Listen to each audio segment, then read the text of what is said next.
Which is better, a Triumph Scrambler 400 or a Royal Enfield Hemi 450? Well, there's a damn good question. Royal Enfield Himalayan media launch 2023, full chaos.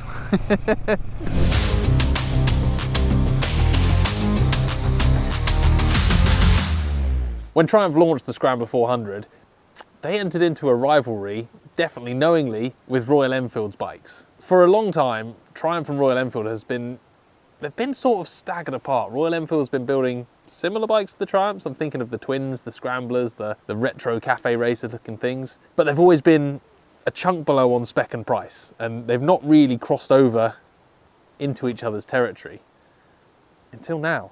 When Triumph built that single cylinder 400, sure, it's not trying to be the same adventure bike as the Himalayan's known to be, but it's bang on the money on price point. It's bang on the sort of power, weight, spec, and it's aimed at the same people, particularly in India, but also across Europe. That bike is designed to be an easy, fun, do anything bike. You've got your A2 licensed crowd in Europe on it. You've got your people stepping down from big bikes that are, you know, at the other end of their biking careers where they're looking to downsize and have something enjoyable. And you've got your people who are just after something simple, basic, cheap, and fun. Not only that, at certain events throughout the world's media, Triumph called out Royal Enfield in terms of what they were aiming the bike at. And on the flip side, Royal Enfield's bosses called Triumph back. There was a little bit of childish scandal between the two companies as they're sort of flexing their muscles about charging into this single cylinder mid-capacity market. Now, what does that mean for us? At the top end, there's a load of political argument going between the two companies. Who cares? This is not Look magazine. We don't need celeb gossip in motorcycling. But what it means for us as riders is that in this cheap bracket, in this sort of, I don't know, 5 to 7-ish grand bracket, you've got manufacturers fighting each other on price, on spec, on performance, which rather than dreaming about those 25 grand bikes that a big chunk of us are never going to afford, you've got all this happening at a price that all of us can get on board with, which means these things, these budget entry level bikes are only going to get better and better and better. I see that as a massive win. Now, obviously, being aimed more at the adventure market, the Himalayan's got a few things about it that push it further into that off-road roughy-tufty camp. Now, the riding position is definitely not perfect on this. There's a few issues with wide foot pegs, low foot pegs when you start going off-road, but actually the controls and the fit and feel of the bike has a more solid overall impression to it. The Triumph looks absolutely gorgeous. The finish on it and the level of build quality is stunning. It looks like a proper Bonneville. But when you get up close and see the bendy, flexy foot pegs, there are a few bits about it that you think, actually, sure, for street, gravel, that sort of stuff, it's fine, but that really is what that bike's for. I think if you start hammering it and taking it further, you're either going to start breaking stuff, or those flexy foot pegs and the slightly odd controls are going to come unstuck. The Hemi, on the other hand, while it does have the same few basic cheap brake levers, gear levers as the Triumph, it doesn't have that same flexy feel. It feels built, it feels tough, it feels like you can bounce it down the side of a mountain, pick it back up at the bottom and ride to the top again, which is what the Hemi's been famous for a very long time. When you flip that back to a street perspective, none of those slightly odd foot peg handlebar things really cause you any trouble on the Triumph. The high bar gives you this big, fun, leverage, almost play bike feel to it, and the way the chassis is set up, it begs to be thrashed along every single back lane you get to. In terms of how the bikes feel, the Royal Enfield has the edge for me. It just has a slightly more solid feel to it, and the riding position, regardless of whether it's for adventure or scrambling, it feels like it just makes more sense. The Triumph, to me, feels like it's trying too hard with the super high bars. The bendy flexi pegs, they fry my brain. I don't understand what that's all about. So for me, fit and finish, just edged out by the Royal Enfield. The more that we look at the details, the more similarities there are between this bike and the Triumph. I mean, horsepower, they both claim 40 PS. Torque, this actually makes marginally more, 2 or 3 newton meters more torque, and it does feel like that when you ride it, but again, we're talking very small margins here. Where the Triumph does have a bit of an advantage is the wet weight. It's a good 20 kilos lighter than the Himalayan, which again, when you're out on the road riding and throwing them around, you probably notice the weight difference as much as you notice the torque difference. The Hemi has the edge on torque, the Triumph has the edge on weight. But again, we're in a very narrow field here. There's not a huge spread between the two bikes. But enough about the paper. When you're riding the thing, I definitely prefer the engine on the Himalayan. The way it pulls, it has a good shove down low. It has that nice kind of grunt off the bottom. And then when you thrash it, it does have that ability to make decent progress and cope happily with high RPM. But the biggest difference I find between the two bikes is that I feel like the throttle gives me more of what I ask for on the Royal Enfield than it does on the Triumph. And that doesn't show in numbers on spec sheets on the internet. That shows in how it is when you ride it. This thing does what I asked. The Triumph, I've always got this slight feel that there's an elastic band attached to the throttle body. And I open the throttle and it has a little think about it and then gives me what I've asked for eventually. It's a feeling I've noticed on bikes from 250s up to 2.5 litre bikes. And on bikes this small, I do find it frustrating. You've not got that much power and you want that punch, and it gives it, but not quite when you've asked for it. So engine-wise, I'm in camp Royal Enfield. Now, if we include aesthetics in that, and looks and styling, again, they are slightly removed in what they're trying to be, but I definitely prefer the look of the Triumph as a motorcycle to the look of this. And that's something I find quite hard to say, because one of my really good friends is the guy who did the styling for this bike, and he's going to hate me when he sees this video. But for me, the Enfield is not pretty. It's a cool looking bike, it's a tough looking bike, but it doesn't stop you in your tracks when you look at it. The Triumph is something that not just me, but every person who seems to walk past it stops for another good look. It is a pretty bike. Score 1 for the Triumph there.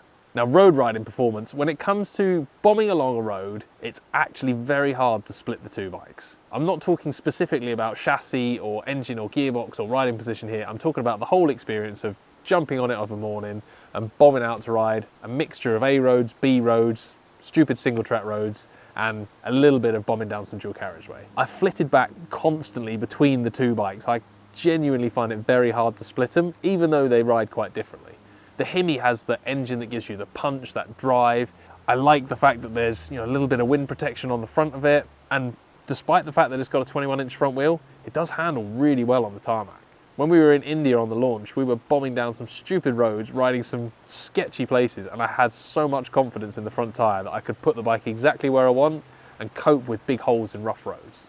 Obviously this one doesn't handle like that anymore because I've ruined it by putting a motocross tyre on it, but that aside, the Hemi did surprise me massively with how well it handled. The Triumph, on the other hand, I rode it in the UK, but I got to ride it on a lot of my favourite roads in a big mixture, and I definitely found that on the faster stuff, it just had, I don't know, a little bit more road bike feel to it. It gave me a little bit more feel to push the front tyre. I enjoyed the stability a little bit more when you start swinging off the bars and throwing it around. I'm splitting hairs here, but I'm definitely going to give the road riding experience just, and I mean just, to the Triumph.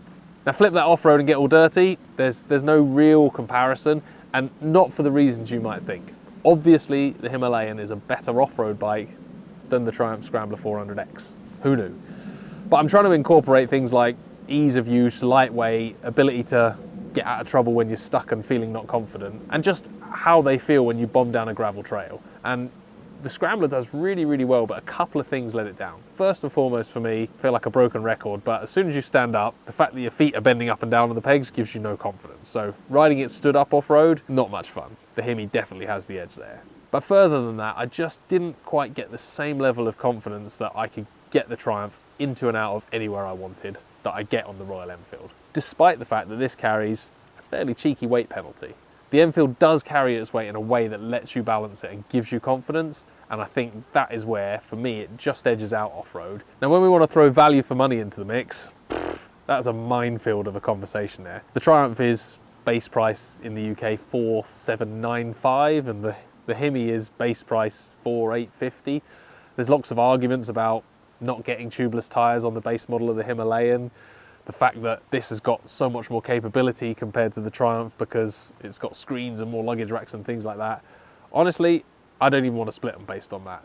They're both phenomenal value bikes and you get a lot of kit for your money, and you don't get bikes that look or feel cheap. So if we want to tot up my slightly rough and ready scoring system, by those points the Hemi does have it by one category, but honestly, there's so little to choose between the two bikes in terms of what you're getting for your money. If you want to choose between these two bikes, I think it comes down to way more than my rudimentary scoring system or what comes with the GPS for what amount of money. I think it comes down to what sort of person you are and what you actually want out of your motorcycling experience. Do you want the pseudo adventure, sit up, look at me, I'm traveling the world, or do you just want the extra comfort and practicality of the adventure style bike? Do you want the cool kind of riding to cafes, scramblery vibe of the the Triumph Scrambler 400X. Probably the best way to split them is to go into your garage right now and look at your motorbike kit. Is your helmet a Bell Moto 3 with a set of goggles, and do you generally ride in a pair of jeans and some shortcut boots? Because if that's you, you're probably on Team Triumph. If you go in your garage and it's waterproof kit, big luggage bags, a dual sport helmet with a set of goggles and a visor, and your kit's based on being comfortable and warm for long distances, you're a Himalayan rider. And I think that is ultimately what it comes down to. I don't think you could say one of these is a better bike than the other. They're both fantastic value bikes that do a lot. It comes down to what you're going to use them for. And with that, I want to add a final thought. This 450 Royal Enfield and the Scrambler 400X are not really built for us. They're not really built for the mainstream Western motorcycle market, not in their first instances. The original 411 Himi was built to give India a proper adventure bike because everyone was riding around the mountains on old classic bullets. That stereotypical image of the Himalayan Odyssey on completely inappropriate, tough old bikes rattling through rocky streams. That's what bred the original 411 Himalayan. And Triumph building 400cc bikes now, it's not to sell lots to a few old retirees and those of us who are looking for a cool way into motorcycling. No, they're looking to sell loads of them, thousands and thousands of them, to emerging markets, to India, Asia, places like that. By a happy coincidence, they're selling them in the UK as well and giving us what I actually believe the UK motorcycling and the European motorcycling market really needs right now. There's been so much focus on the best, the highest performance, the fanciest, the flashiest machines. Where are our base entry-level machines? They're right here. I actually think, unlike in pretty much every other case, the motorcycling market is leading the car market in that subject right now. Where are our budget, tough, adventure off-road cars? There aren't any. Jaguar Land Rover took the Land Rover and turned it into a Gucci, fancy, look at my watch and brown shoes wearing awesome bit of kit that's unobtainable to most of us who fancy going off-road. They don't build a cheap, chunky, funky off-roader brand new anymore. And look at us in motorcycle world. We've got oodles of them. We've got the CRF 300L, we've got the Himi 450, we've got the slightly more road biased Triumph Scrambler 400. It's an awesome time to get into motorcycles at the cheap end of the spectrum. And this and the Triumph will take you there with a big smile on your face. Send us a postcard from wherever you get to on your new, awesome cheap bike.